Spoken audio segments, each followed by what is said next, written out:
राजाभाऊ खरे असतील, दीपक गायकवाड मेंबर असतील, विजयदादा असतील, उमेश पाटील असतील, रमेश बारसकर असतील आणि मी असेल, हे सर्वजण या ठिकाणी आम्ही एक मीटिंग राजाभाऊ खरे आमदारांच्या नेतृत्वाखाली बोलवतील.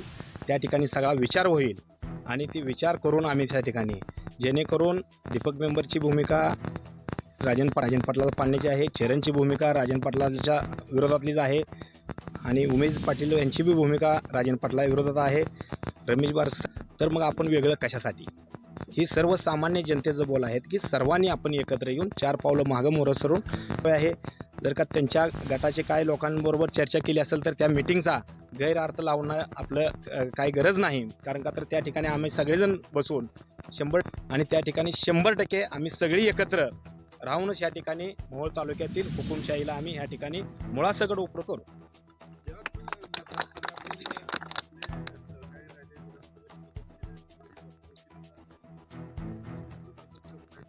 शंभर टक्के ह्या ठिकाणी मानाजी बापूंनी तयारी करणं काय चुकीचं नाही. कारण का तर त्यांनी या ठिकाणी पंचायत समितीचं उपसभापती भोगलेलं आहे आणि 40 वर्ष झालं ते मानाजी बापू आम्ही सर्वजण बसून या ठिकाणी आमचा त्या ठिकाणी विचार होईल. या ठिकाणी कुणालाही उभा राहण्याचा अधिकार आहे आणि त्यांना स्वातंत्र्य आहे. त्यामुळं काही हिरोराजे असतील, अनेक आमच्या गटातील नेते असतील, प्रभाकर भाया देशमुख सर्वजण असतील, कोण असतील ते जे राजन पाटलाच्या विरोधात आहेत ते सर्वजण आम्ही त्या ठिकाणी बसून एक चांगला विचार करून ते जर काढतील. मी जर इच्छुक असेल तर मानाजी बापूंना असलंच पाहिजे, त्याबद्दल दुमत आमचं नाही.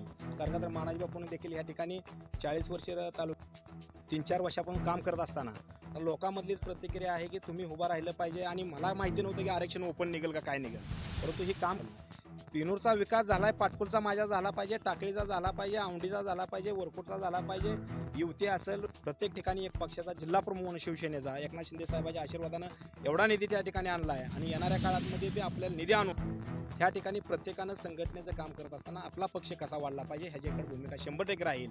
आणि तसा मला वरिष्ठाकडून आदेश आहे की जिल्हा प्रमुखांना बी असेल कुठलंही इलेक्शन लागू द्या, त्या ठिकाणी जिल्हा प्रमुख हा त्या ठिकाणचा लढला पाहिजे, नुसतं पद घेऊन बसणारा नसावा. अशा डायरेक्ट आमच्या सचिवाच्या संजय मोरे साहेबांच्या आम्हाला ते लढावंच लागणार आहे.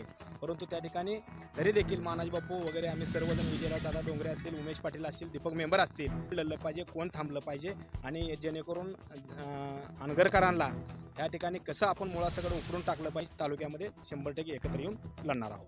सांगितलेली बैठक लवकरच पाहायला भेटेल का तालुक्याला? 100% ह्याच्या आधी पण बैठका झाल्या त्या ह्या ठिकाणी ज्यावेळेस बैठक आता समविचारावर चर्चा केलेली आहे त्या ठिकाणी आम्हाला पण बोलवलं असतं पिटनिकला, परंतु आम्ही एक पक्षाचा असल्या कारणानं विजयदादाचा निरोप पण आलता, परंतु पक्षाचा असल्या कारणाने ओबीसीचे महाराष्ट्राचे प्रमुख असल्या कारणानं उमेशदादा या ठिकाणी राष्ट्रवादीचे जिल्हाध्यक्ष असल्या कारणानं आम्ही एक सत्तेतल्या पक्षातला असल्या कारणानं काही अडचणीला आम्हाला थोडं साईडला ठेवलं आहे.